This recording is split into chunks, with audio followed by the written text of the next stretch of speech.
అందరికీ నమస్తే అండి. బోకేదో గురించి అందరికీ తెలిసిందే.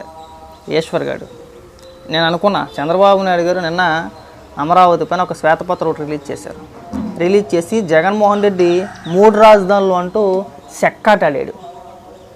3 రాజధానులు అని చెప్పేసి మీరు విన్న పదం ఒక కరెక్టే, చెక్కాట ఆడేశాడు అనమాట. అంటే ఏడవలేక మంగళవారం అనే ఒక వెనకటికి ఒక సామెత ఉంది కదా, ఆ సామెతను ఆదర్శంగా తీసుకొని మనం ఎలాగ ఏళ్ళాం ఇక్కడ 3 రాజధానులు అని చెప్పేసి ఒక 5 ఏళ్ల కాలం పాటు పబ్బం గడిపేసుకోవచ్చు. ఒక రాజధాని విశాఖపట్నం, అమరావతి ఒక రాజధాని, కర్నూలు హైకోర్టు పెట్టేస్తాను నేను అని చెప్పేసి 5 ఏళ్ల కాలం పాటు చెక్కాట ఆడాడు. చెక్కాట బాగా అర్థం చేసుకుని చెక్కగాలాగే ఆడాడు. 3 ఏళ్ల తర్వాత లేదు నేను 3 రాజధానికి వెళ్ళట్లేదు, నేను ఆ బిల్లును వెనక్కి తీసుకుంటానని చెప్పేసి హైకోర్టులో ప్రభుత్వ లాయర్ చేత పిటిషన్ ఇప్పించాడు. అంటే సమాధానం చెప్పించాడు అన్నమాట. హైకోర్టు ఒక తీర్పు ఇచ్చింది, మీరు అమరావతిని పూర్తి చేయాలి, 6 నెలల్లో కంప్లీట్ చేయాలని చెప్పేసి. అప్పుడు ఏంటంటే అమరావతి 6 నెలల్లో మేము కంప్లీట్ చేయలేము, మేము 3 రాజధానికి వెళ్ళట్లేదు, మాకు ఒకటే రాజధాని అని చెప్పేసి అన్నాడు. ఇప్పుడు ఎందుకు అన్నాడు అనుకుంటున్నారు అన్నమాట. అసెంబ్లీలో తీర్మానం చేశాడు, మండలిలోని అప్పుడు వైఎస్ఆర్సీపీ పార్టీకి బలం లేదు పెద్దగా, మండలిలో ఆ బిల్లు పాస్ అవ్వలేదు.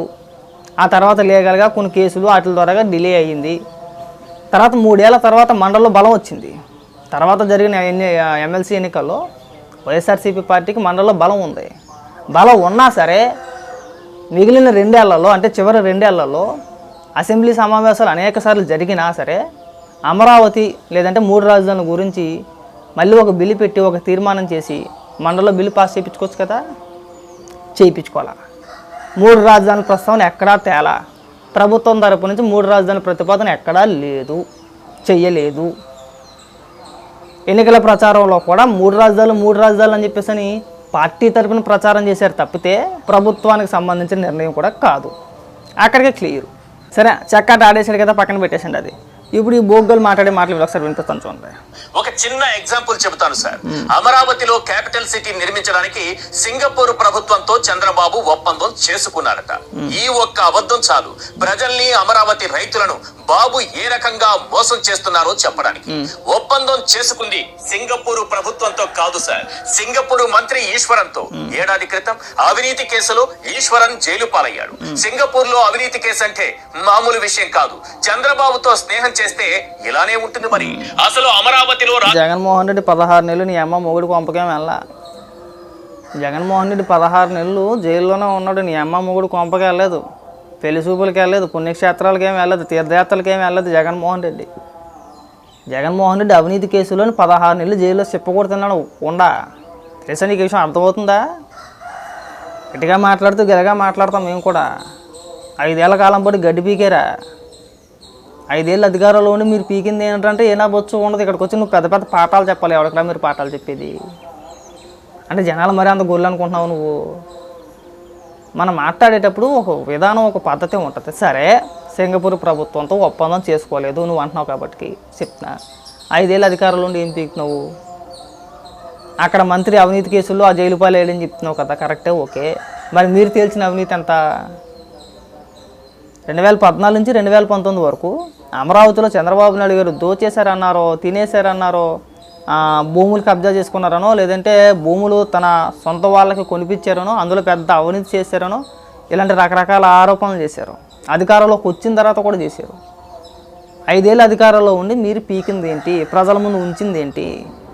చంద్రబాబు నాయుడు గారు నేను మీ భాగవతం మొత్తం బయటపెట్టాడు ఆయన, ఆధారాలతో సహా, మీరు రాసిన లేఖలతో సహా. ఎక్కడైనా సరే మాకు డబ్బులు వద్దు, మా రాజధాని నిర్మాణానికి డబ్బులు వద్దు అన్న ముఖ్యమంత్రిని జగన్మోహన్ రెడ్డి ఒక్కనే చూస్తున్నాం మేము. జగన్మోహన్ రెడ్డి ఒకటి తప్పితే ఇంకెవడో ఉండడు కూడా. అవునా? అంటే అమరావతి పైన జగన్మోహన్ రెడ్డికి అంత ద్వేషం. కారణం ఏంటి? అమరావతి కంప్లీట్ అయితే శాశ్వతంగా ఖచ్చితంగా ఇప్పుడు చంద్రబాబు నాయుడు గారికి క్రెడిబిలిటీ ఉంటుంది, ఆ పేరు ఉంటుంది. అమరావతి నిర్మాణం పూర్తయితే చంద్రబాబు నాయుడు గారి పేరే వినపడుతుంది, జగన్మోహన్ రెడ్డి పేరు వినపడదు. అదొక కక్ష అనుకోవాలో, లేదంటే ఇంకొక రకంగా ఏదైనా అనుకోవచ్చు. ఆ ఉద్దేశంతో ఎక్కడికెక్కడ నాశనం చేసే ప్రయత్నం చేసాడు. 3 రాజధానులు అని చెప్పేసి చెక్కాట్లాడాడు. ఇవాళ మీలాంటి బొగ్గాళ్ళు అందరూ కూర్చొని ఒక కలదోట ఎట్టేసుకొని ఒక కోటోటి వేసేసుకొని ఇవాళ ఎవరికైనా పాఠాలు చెప్పేది. పైగా 10 ప్రశ్నలు అంటూ కరకట్ట మీద ఒట్టేసి చెప్పాలా, కరకట్ట మీద ఒట్టేసి నిజం చెప్పాలా? మీరు రోజు చెప్పేవన్నీ పచ్చి నిజాలు, అక్షర సత్యాలు మేము ఒక్క మాట కూడా అబద్ధం చెప్పమని మీరు డిబేట్ స్టార్ట్ చేసే ముందు భారతిరెడ్డి గారి మీద ఒట్టేసి చెప్పండి, బాగుంటుందిరా. ఈ ఒట్లేడు ఏంటి, ఈయన మూడు పిల్లలు గొడవలా, ఈయన మూడు పిల్లలు గొడవ అంటారు ఒట్టేసి చెప్పడానికి. సరే, నేను దాన్ని కూడా కాదన్నట్లా, ఓకే మీరు అన్నట్టుగానే ఒట్టేసి చెప్తాం. మీరు సాక్షిలో ఏ డిబేట్ ప్రారంభించినా ప్రారంభానికి ముందు ప్యానల్లో ఉన్న పెద్దలందరికీ నమస్కారం చేస్తారు కదా, నమస్కారం చేసిన తర్వాత మేము ఈ డిబేట్లో ప్రతి ఒక్క అక్షరం కూడా నిజమే చెప్తాము, ఒక్క మాట కూడా అబద్ధం చెప్పము, మా యజమాని భారతిరెడ్డి గారి పైన ఒట్టు చెప్పండి, బాగుంటాం. ఏదో తెలుగుతారు మీకే కదా, మాకు కూడా బోల్డ్ ఉంటాయి. నేను మాట్లాడలేక కాదు, కాకపోతే ఏంటంటే నువ్వు జర్నలిస్ట్లా మాట్లాడు, బోగ్గాల్లా మాట్లాడు, మాకు పోరంబోకి ఎదవలా మాట్లాడు. మాకు ఉన్న రాజధాని నాశనం చేసింది కాకుంటే వాళ్ళు వచ్చి మళ్ళీ ఎదవ వెకిలి చేష్టలో వెకిలుతానమాట. మంత్రి నారాయణ గారు 2.5 ఏళ్లలో అమరావతిని కంప్లీట్ చేయాలని చెప్పేసి అని అంటే దానికి కూడా కామెడీ ఏళ్ళు 2.5 ఏళ్లలో పూర్తి చేస్తారంట. నవ్వండి సార్, ఆంధ్ర రాష్ట్ర ప్రజలు బాగా నవ్వాలి ఈ మాటకి.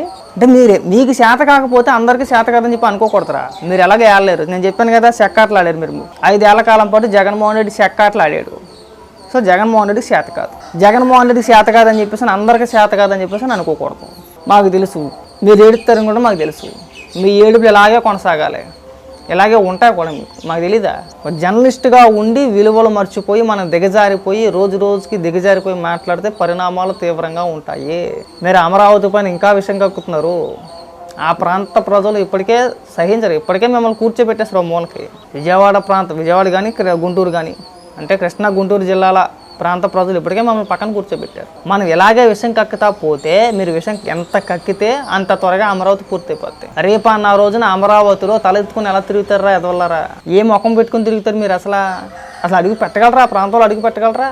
మీరు ఎంత గింజుకున్నా ఉరేసుకుని చచ్చిపోయినా అమరావతి 5 ఏళ్లలో నిర్మాణం పూర్తయిపోద్ది.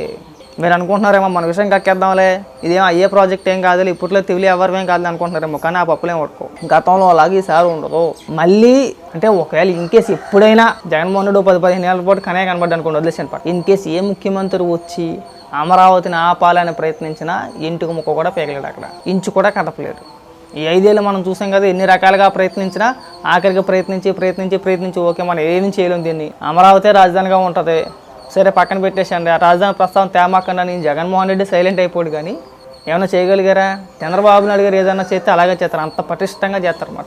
తెలుసు ఆయనకి ఇలాంటి దుర్మార్గులు వచ్చి నాశనం చేసే ప్రయత్నం చేస్తారని చెప్పి ఆయనకి తెలుసు బాగా. కాబట్టి మనం ఎంత ఏడ్చినా ఉపయోగం లేదు, ఇది బాగా గుర్తుపెట్టుకో. కొద్దిగా ఇది నువ్వు తగ్గించుకుంటే మంచిది.